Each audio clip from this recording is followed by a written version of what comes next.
اتوجدت مومياء شكلها غريب جدا في خبيئة من خبايات الدير البحري، والخبايات بتاعت الدير البحري دي اتعملت في الأسرة ال 21 و 22 علشان يقدروا يحافظوا على المومياوات من لصوص المقابر. اهلا بيكم في حلقة جديدة من حلقات تعرف عن الفن. انا هادية، هكون بتكلم معاكم عن لوحات وعن اعمال فن وعن شخصيات كان لهم تأثير في الفن والتاريخ. كل اسبوع فيديو جديد وقصة جديدة.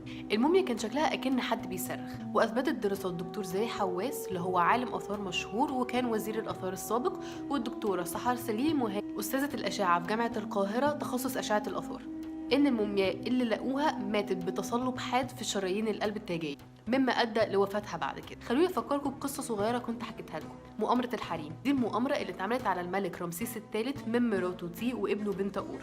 كانت المؤامرة دي إن هم عايزين يتخلصوا من الملك رمسيس الثالث علشان ابنه بنتاور يمسك الحكم بعديه. وأثبتت الدراسات الحديثة إن فعلا المؤامرة دي تمت بناء على البردية اللي كانت موجودة في المقبرة بتاعته، بدليل إن هم لقوا علامة سكين في رقبة الملك رمسيس الثاني من ورا. ساعة المؤامرة قدروا يثبتوا إن ابنه بنتاور هو صاحب المؤامرة دي وهو اللي قتل أبوه، فعشان كده أجبروه إن هو ينتحر شنقه. مش بس كده، دول هم كمان عاقبوا بنتاور إن هم ما حنطوش جثمانه. أمال إحنا إزاي لقينا الموميا لحد دلوقتي؟ هم اكتفوا إن هم يدلقوا ملح النطرون على جثمانه وحطوا في بقه المفتوح الرتب، ولفوا جثمانه في جلد الماعز اللي هم كانوا بيعتبروه ساعتها نجس، وربطوا ايديه ورجليه بحبال من الجلد، في الوقت اللي كانت المومياوات فيه متحنطه مفروده، بقها مقفول وشكلها وقور، وكانت بتتلف في قماش من الكتان الابيض. اما بقى للملكه تي فجثمانها غير موجود لحد دلوقتي، وارد جدا طبعا ان هم ما حنطوهوش ولا حتى احتفظوا بيه، حبوش يعملوها عبره يعني، اكتفوا بابنه بنتاور. دي كانت معلومه سريعه عن قصه المومياء الصارخه اللي موجوده واللي اكتشفوها مؤخرا. اشوفكم ان شاء الله في الحلقه الجايه في تعرف عن الفن.